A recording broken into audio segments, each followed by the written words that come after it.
Is yours, please. Thank you very much for this kind invitation, Deniz Hocam and Alper Hocam. It's a great honor for me to be here with you, albeit from a social and physical distance, given the present circumstances. That actually strengthen those of us who can afford to remain or shelter in place. So before I start, let me share my screen. I hope this will work seamlessly. Okay. And what I would like to do today is to offer some food for thought to think about climate migration, or better put, climate mobilities in plural. And I think this is going to be pretty difficult after the super exciting and excellent first two sessions, both the keynote and the first session, by some of the people who has been the people that actually taught me and brought me into this field, like Professor Edger. And in doing so, what I will do is to draw your attention to some of the uneasy questions around race, the role fear plays, and eventually how to overcome these fears by a collective redefinition of what citizenship means. And before I start, I should also give a word of caution that I'm not a migration scholar. My background is in political ecology and environmental studies, as Deniz Hocam kindly mentioned. And what brought me to the study of migration liminally was the empirical focus of my PhD dissertation on the human dimensions of climate change adaptation. I came to the study of climate mobilities through my work on the invisible plight of migrant seasonal agricultural workers against climate extremes in southern Turkey, or better put, through their hypervisibility, which only surfaces in times of crises, just as we have seen and continue to see with the COVID-19 pandemic.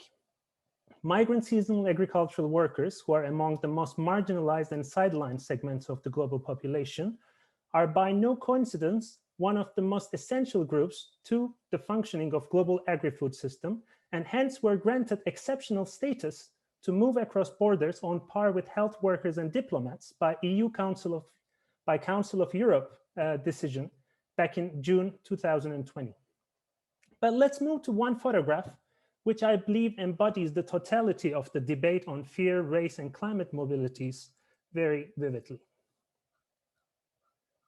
This powerful photo by Jose Palazón is from the Spanish enclave of Melilla, which Professor Leonard also mentioned in the previous session, located at the tip of northern Morocco, looking across the sea towards the old continent.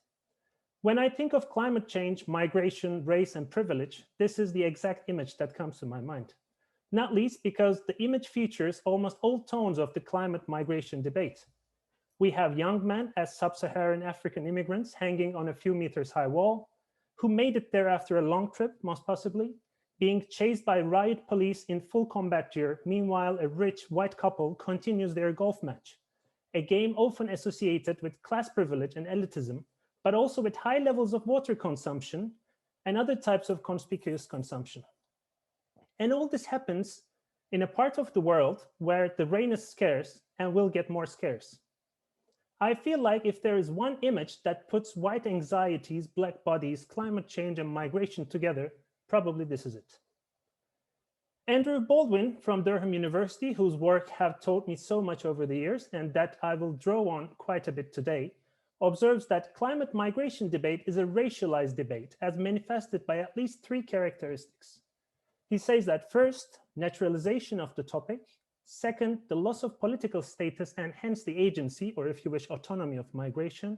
And third, ambiguity and ambivalence related to the absence and or presence of such migrants. And now let's try to look each of these more closely in turn. The climate migration discourse, as distinct from climate refugees discourse, which is politically heavily loaded, although climate migration itself is not value neutral either, has a dual role, often framing the humans on the move both as threats and victims. A victim because he or she fails to adapt to the changing circumstances and the consequences of climate change, and equally a threat because at the end of the day, we, the privileged few, should do something to keep him or her out in fear of losing the privileges, in fear of losing our comfort, culture, way of life, however you define those big multidimensional concepts. So in a sense, this is the story of majority world versus the minority world, or global north versus global south, if you fancy that framing.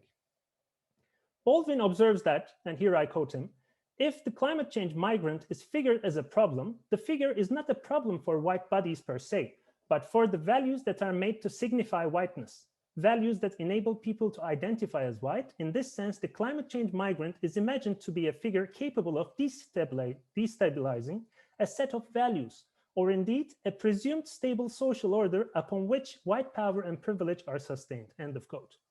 What Baldwin does here is to show us how white affect and white anxieties can open the way to narratives on deep-seated fears and stereotypes of people of color as underadapted, overbreeding, and dangerously poor. In a way, the racial capitalism can only deal with the question of migration insofar as the spatial distribution of Black bodies makes sense for the markets by avoiding the disorderly, disruptive, and chaotic human flows. In other words, we should be afraid of the consequences of uncontrolled, unmanaged migration than the migration itself.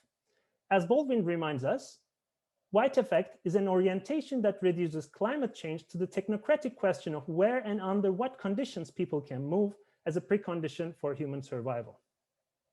Obviously, the debate is much deeper than my simplification here, but let's stick with Audrey Kobayashi's definition that whiteness as a historically constructed subject position associated with privilege and power. So whiteness, or the white effect it mobilizes, is much less a diametrical opposite of Blackness, as it is a historically grounded political, economic, and social system of domination. And in this respect, Leon Seeley Huggins invites us to recognize the racialized dimensions of the socially structured nature of climate change. This means that the vulnerabilities to climate change are not natural, and responses to climate change can unfold in ways that devalue Black lives. But let me get back to Baldwin's tripartite framing of climate migration as naturalization, loss of political status, and ambiguity. First of all, through naturalization of climate migration, a process of dehistoricization is put to motion. This basically means that what is essentially a historically specific structure, in Stuart Hall's words, turns into timeless language of nature. As such, the racial other becomes an effect of nature as opposed to the political power and agency. This is clearly evident in discursive and visual depictions of climate migrants, who often happen to be people of color who happen to move under extreme conditions. So on the one side, there is their problem, which is migrant as victim. And then as they move, they become our problem. Here, obviously, the our being the white case, and therefore migrants as threats. In a way, again quoting Baldwin, climate change refugee is naturalized to the extent it's framed as a forced migrant, where the force is not the threat of physical violence, dispossession, or discrimination, but the biophysical world itself. The second point Baldwin raises here is the loss of political status and agency. And he says, racialized body is one whose access to the rights of citizenship is barred. Thus, a distinction is drawn in racial discourse between citizen and non-citizen, between political belonging and the negation of non-belonging. So basically, race weighs heavily when it comes to the case of non-citizens representing a threat to the state sovereignty. And potentiality of non-citizens arriving to the shores of the minority world is framed as an abnormality. So the potential non-citizen is racialized as the subject who's out of place. And here it might be good to remember Mary Douglas's definition of waste as matter out of place, or Zygmunt Bauman's reference to wasted lives, bringing together human waste and wasted humans. In Bauman's words, it's an inescapable side effect of order building, which casts some parts of the global population as out of place, unfit, or undesirable, and of economic progress that cannot proceed without degrading and devaluing lives. This type of an order building is what we are witnessing in the making of climate migration discourse and the policy that stems from it. And the abnormality, that's the presence of human waste or wasted humans, require higher levels of control and regulation. The third and the last characteristics Baldwin identifies is the ambiguity and ambivalence related to the absence and presence of the climate migrant. Ambiguity in this framing racializes the climate change migrant in at least three ways. A, as a problem of calculation, B, as a problem of definition, and C, as a problem of biopolitics, the latter of which referring to materialities and circulation of bodies. And climate migrant becomes a problem for calculation because despite flamboyant numbers flying here and there are hardly any approaches to the number of people who will be on the move due to climate change over the coming decades. And indeed, in a recent talk, Anne McClintock from Princeton University draws our attention to the watery words which dominate our imaginaries and language amidst the global human mobility. We often refer to concepts such as migrants pouring, tides and waves rising, and risk spilling over. And what technical solutions do with the watery problems is to tap them, dam them, constrain, and limit them, only to serve the needs and visions of those in power. So basically, the quantification of climate migration serves the interests of those who would like to close the flows or at best control the circulation. An understanding of climate crisis here as a racist crisis, however, will lead us to frame solutions in the shape of reparative justice, prepare for the safe movement of people when the extreme weather hits, and acknowledge the necessity of redistribution of resources, or in other words, help to pay back the climate debt so that people will be less in need to leave their homes, as Lee and Seeley Huggins also argue. And better not take my word for it, but listen to Sarah J. Ray, the author of A Field Guide to Climate Anxiety, which came out from University of Toronto Press, who suggests that as climate refugees are framed as climate security threats, will the climate anxious recognize their role in displacing people from around the globe? Will they be able to see their own fates tied to the fates of the dispossessed? Or will they hoard resources, limit the rights of the most affected, and seek to save only their own, deluded that this xenophobic strategy will save them? And how can we make sure that climate anxiety can be harnessed for climate justice? End of quote.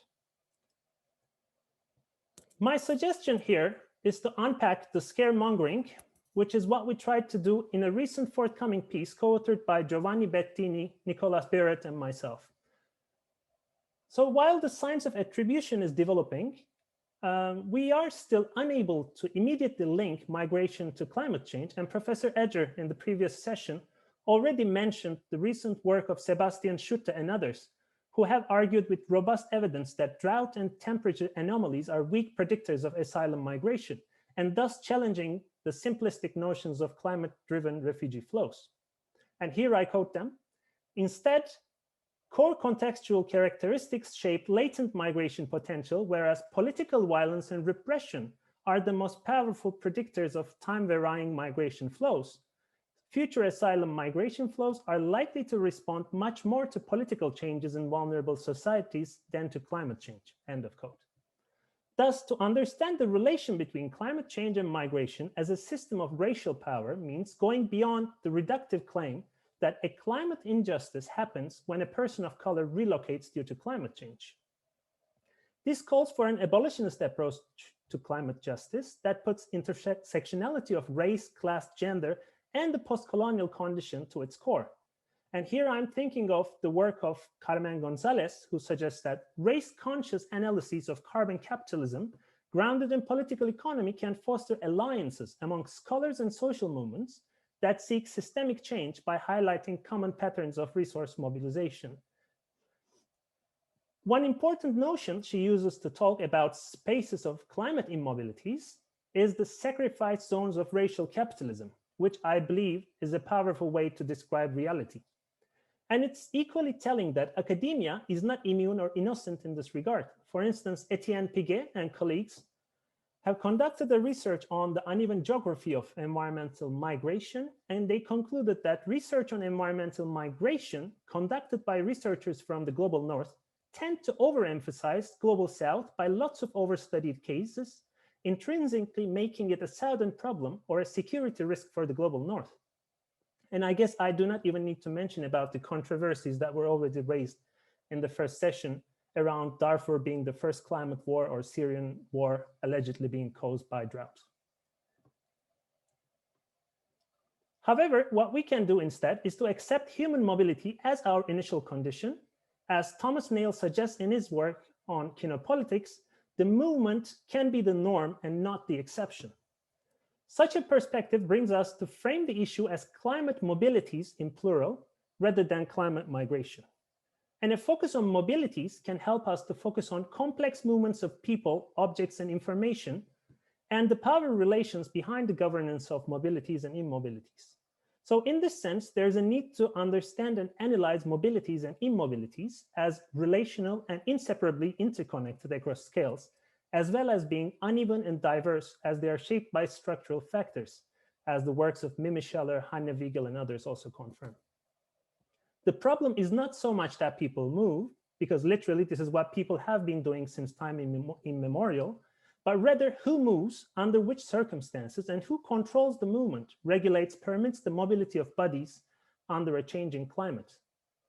So in this piece led by Ingrid Boas, quite a large group of us called for a new research agenda that goes beyond uneven knowledge production in the service of border securitization and fear-mongering.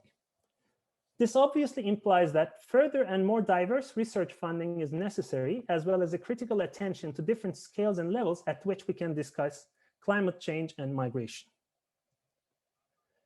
And I would argue that cities offer one example, probably the most important example of new scales and levels at which we need to talk and act on climate mobilities, mainly because cities provide the much required alternative to both failing climate and migration politics, only insofar as they can create counter-hegemonies to the nation-state-led governance of climate change and migration.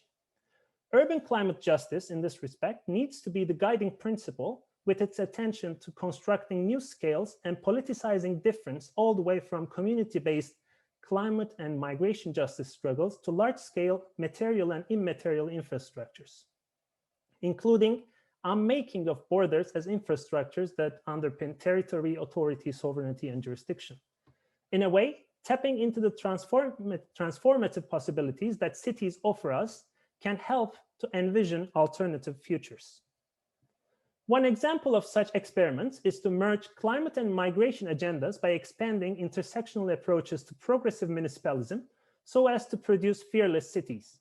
And this entails going beyond the dualisms of north-south, east-west, and recognizing the material and immaterial possibilities of cities that can offer a better governance of climate mobilities. I believe the current political conditions in Turkey, with the rise of municipal leadership from opposition parties, such as CHP and HDP, might offer some hope to this end. However, this will only be possible insofar as the deterioration of rule of law and centralization of political power can be curtailed. One condition of creating truly fearless cities, as we argued with Marco Armiero, is to also focus on the notion of urban citizenship, which requires a rescaling, reterritorialization, and a reorientation of the debate on climate mobilities. And aterritorial citizenship without borders, in Engin Işın's words, can only be possible beyond the authoritative scripts of governments. Cities with progressive agendas on climate mobilities, I suggest, can offer an alternative to racist environments ordered according to, and here I quote Remy Opperman, mechanisms of captivity that constrict forms of life which might contest the order of the world. And last but not least, considering the political uses of fear manifested as alt-right populism and neo-fascism, it may be a wise decision to extend ferries to cities rather than Frontex as part of reparative justice to pay back the climate debt. In this regard, recent work on climate apartheid or eco-survivalism as co-produced systems of privilege and precarity can guide us to think beyond catastrophism and beyond lifeboat ethics. And I guess I will conclude here. Thank you very much for your attention.